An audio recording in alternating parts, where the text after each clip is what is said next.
Hello everyone, আসসালামু আলাইকুম। কেমন আছেন সবাই? আশা করি ভালো আছেন। আজকে আপনাদেরকে পাউরুটি আর দুধ দিয়ে তৈরি একটা মজাদার ডেজার্ট তৈরি করে দেখাবো। এটা বানানো খুবই সহজ, মাত্র 10 মিনিটই এটা তৈরি হয়ে যায় এবং খেতে এত মজা লাগে আপনাদের বললে বোঝাতে পারবো না। অনেক সময় দেখা যায় বাচ্চারা দুধ খেতে চায় না, কিন্তু পাউরুটি দিয়ে এভাবে আপনারা মজাদার একটা ডেজার্ট তৈরি করে দিলে দেখবেন বাচ্চারা চেটেপুটে খেয়ে ফেলবে। ভিডিওর শুরুতেই ভাইয়াদের আপুদের কাছে একটাই রিকোয়েস্ট, লাইক দিয়ে আমার ভিডিওটা ফুল ওয়াচ করার অনুরোধ রইল। তবে চলেন এখন আমরা শুরু করি। আমি প্রথমে এখানে 6 টুকরো ব্রেড নিয়ে তার সাইড আমি এভাবে করে কেটে নিয়েছি। তারপর আমি নিয়েছি একটা ফ্রাই প্যানটা একটু হালকা গরম করে তারপর দিয়ে দিয়েছি 1 চামচ ঘিটা দিয়ে আমি পাউরুটির টুকরোগুলো ভালোভাবে ছেঁকে নিচ্ছি। আমি এপিট ওপিট করে হালকা করে একটু ছেঁকে নেব। পাউরুটিটা আমার ছেঁকা হয়ে গেছে, এখন আমি উঠিয়ে নিয়েছি।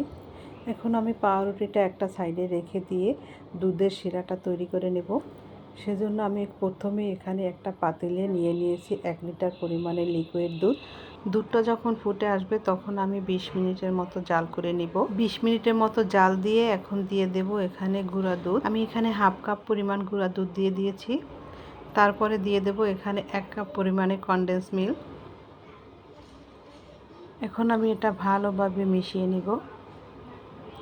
তারপরে দিয়ে দিচ্ছি এখানে একটু চিনি পরিমাণটা একটু কম দিয়েছি, কেননা কনডেন্স মিল্ক কিন্তু এমনি অনেক মিষ্টি হয়, সেজন্য চিনির পরিমাণটা আমি একটু কমিয়ে দিয়েছি। আপনারা দেখে যদি বেশি লাগে বাড়িয়ে কমিয়ে দিতে পারেন, কোনো সমস্যা নেই। আমি দুধটাকে আরও 10 মিনিটের মতো জাল করে নিয়েছি। এখন লাস্টে দিয়ে দেব এখানে একটু কর্নফ্লাওয়ার গুলে রেখেছিলাম সেটা। তারপর 5 মিনিট জাল দিয়েছি। দেখেন এখন আমার মিশ্রণটা ঘন হয়ে গেছে। এখন চুলাটা বন্ধ করে দিয়ে আমি মিশ্রণটাকে ঠান্ডা করে নেব। এখন এই ব্রেডগুলোকে আমি একটা বাটির ভিতরে দুইটা করে এভাবে সুন্দরভাবে ছড়িয়ে দিয়েছি। এদিকে মিশ্রণটা আমার ঠান্ডা হয়ে গেছে। এখন আমি ব্রেডের উপরে এভাবে মিশ্রণটা আস্তে আস্তে করে সুন্দরভাবে ঢেলে দিব।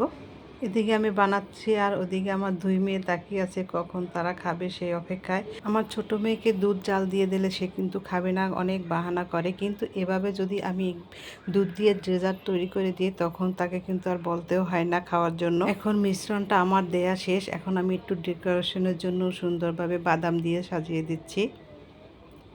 এভাবে সাজিয়ে দিলে দেখতে একটু সুন্দর দেখা যায়, বাচ্চারাও পছন্দ করে। দেখতে সুন্দর লাগলে কিন্তু খেতেও ভালো লাগে। এখন উপর থেকে একটু চেরি দিয়ে দিচ্ছি। দেখেন ডেজার্টটা দেখতে কত লোভনীয় লাগছে। এখন এটাকে আমি ঢেকে 20 মিনিটের মতো নরমাল ফ্রিজে রেখে দেব। এই যে দেখেন 20 মিনিট পরে আমি ফ্রিজ থেকে বের করেছি। এখন একদম তুলতুলে নরম হয়ে গেছে। আমি আপনাদের একটা উঠিয়ে দেখাচ্ছি। দেখেন কত সুন্দর হয়েছে। আজকে এই পাউরুটি রেসিপিটা আপনাদের কাছে কেমন লাগছে কমেন্টস করে জানাবেন, আর পারলে একটু শেয়ার করে দিবেন।